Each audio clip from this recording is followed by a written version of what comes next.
How's it going, guys? So I just had a idea to lend about,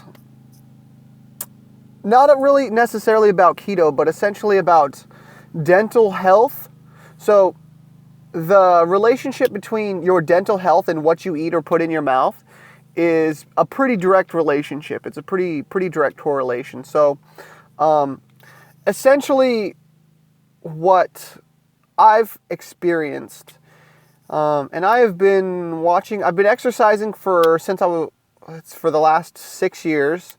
I have been counting calories for the last 3 years, counting macros for about 2.5 years, right after I started counting calories. And then getting into actual health, not so much about calories and energy, and not so much about looking good or aesthetics or feeling good or with the gym, but essentially focused on health with, okay, so I know the calories that I need. I know the things that I like and what the calories are in those.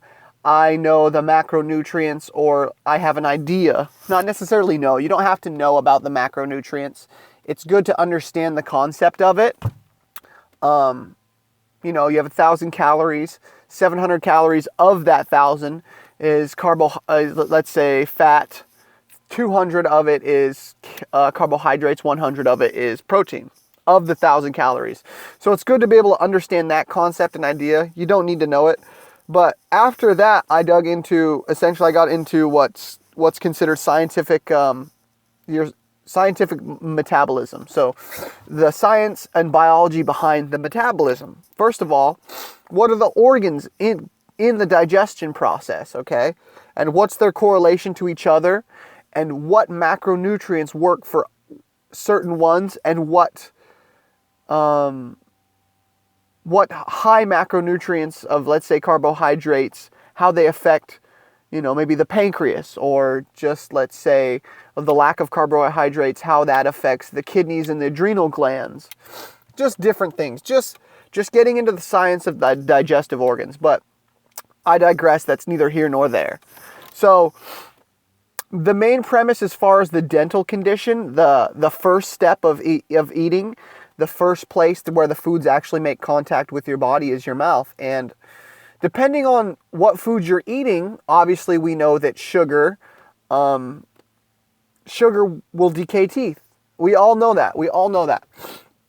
Now, when I went ketogenic and I lost 50 pounds in like 2 months, it was really amazing. It was a struggle, but I could imagine myself doing it. And then once I imagined myself doing it, I was able to bring it into reality easier. Once I could actually sit down, focus on what I wanted, picture what it looked like, and then the actual doing it process became so much easier because it had already pre-programmed and I already visualized and saw myself doing that. But the experience I had with my teeth, when I removed carbohydrates, I was eating about like 250 grams of carbs a day, all the way up to 400 grams of carbs. This was before I really knew or cared about carbs or didn't care about carbs. I had one time previously tried to remove them from my diet, and it basically just clogged me up, essentially. Like, things weren't moving. I didn't know about fiber. I didn't understand any of that. I just tried to go no carb, and it did not work. And so this go around, I felt the withdrawals from the lack of sugar, blood sugar. I felt the withdrawals, the headaches, the cold shakes. I obviously wasn't eating vegetables or salad, so I wasn't getting good amount of electrolytes that my nervous system needs to fire. I didn't know about any of that. So I felt really, what you would call is carb cycling, what you would call is fatigue. Most bodybuilders know that, to carb cycle, but then they bring their carbs back in because they don't understand that it's the lack of electrolytes due to the dehydration from having less carbs.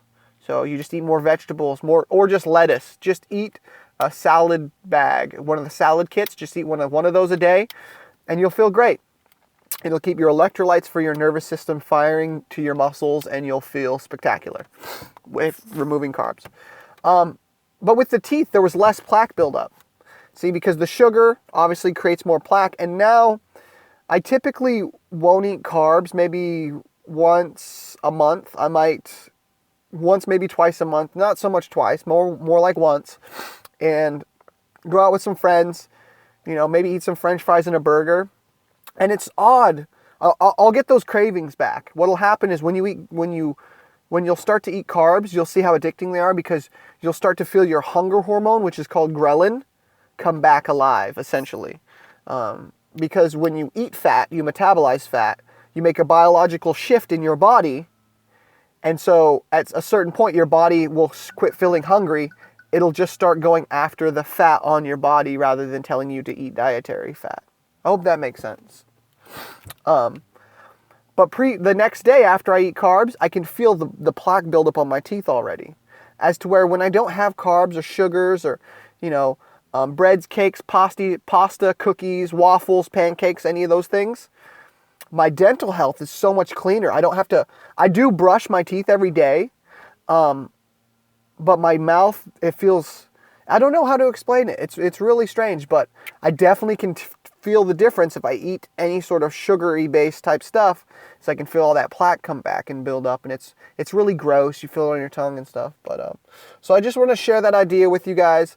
It is the first contact as far as what we put in our mouth for our food.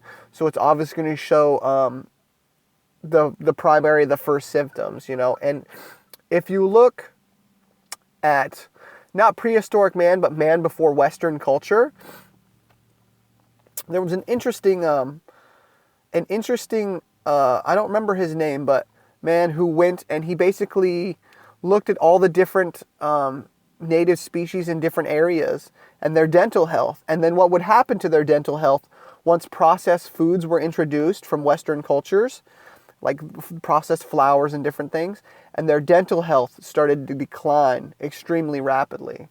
And I'm no surprise, but what you put in your mouth has a direct correlation to what it's going to look like and feel like, not only in your mouth, but throughout your body, and yourself at a cellular level as an organism. So I hope that makes sense, guys. Bye-bye for now. Peace.